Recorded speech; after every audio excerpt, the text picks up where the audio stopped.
Hi, I'm Melanie Potter with School of Beadwork, and in this video I'm going to cover some information about designing clasp. I wrote an article in Favorite Beadwork Stitches which covers a number of design principles that I use when I'm designing any of my pieces. Two of the main criteria that I use when I'm designing, and you may want to think about when you're designing your pieces, are, one is it has to follow the spirit of the piece, meaning the design of the clasp must go along with the spirit of the piece you're working on. And the other one, it must be reliable. Clasps are critical in order to keep the piece on your wrist or on your necklace, on your neck. So you want to make sure that they close and they are secure.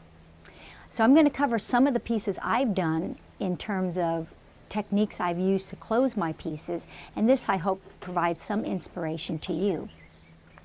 First off, I want to just show you a couple of the things here. In Byzantine Jewels, the terminating point with this, it keeps the spirit of the piece in that it uses a bezel like the other bezels on the necklace, and it allows this particular bezel to act as a button, and the button then is put through a little lasso and closed, and that way it keeps the necklace together.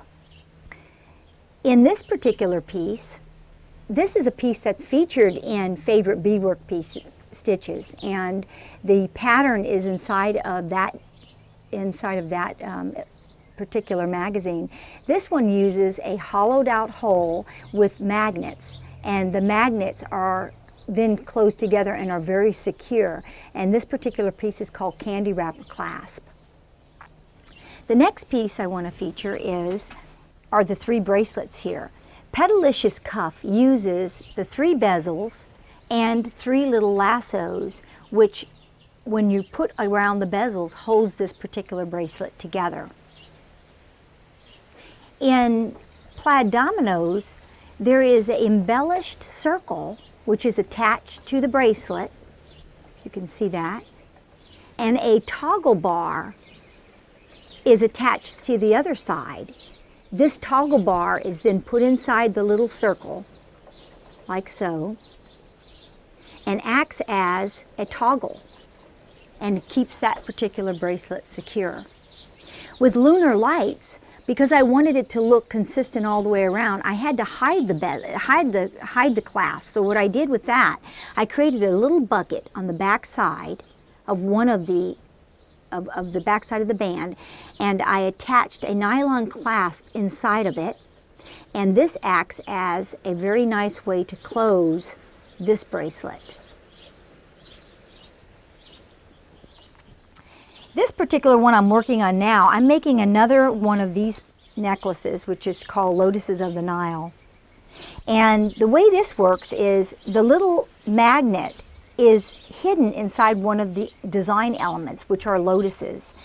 And right now, what you're seeing is it without the lotus. The lotus is actually beaded on this last chain.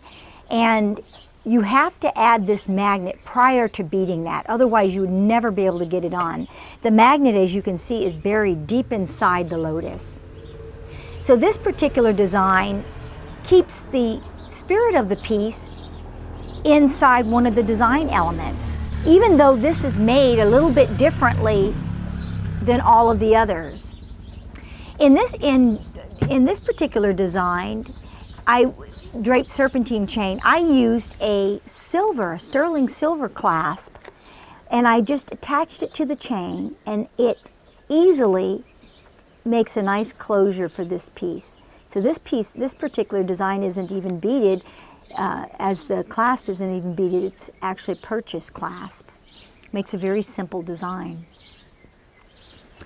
So when you think about designing your pieces, think of, in terms of closing them, how to close them reliably, following the spirit of the design. I've given you a couple of examples here, but use your imagination. I hope that inspires your beading.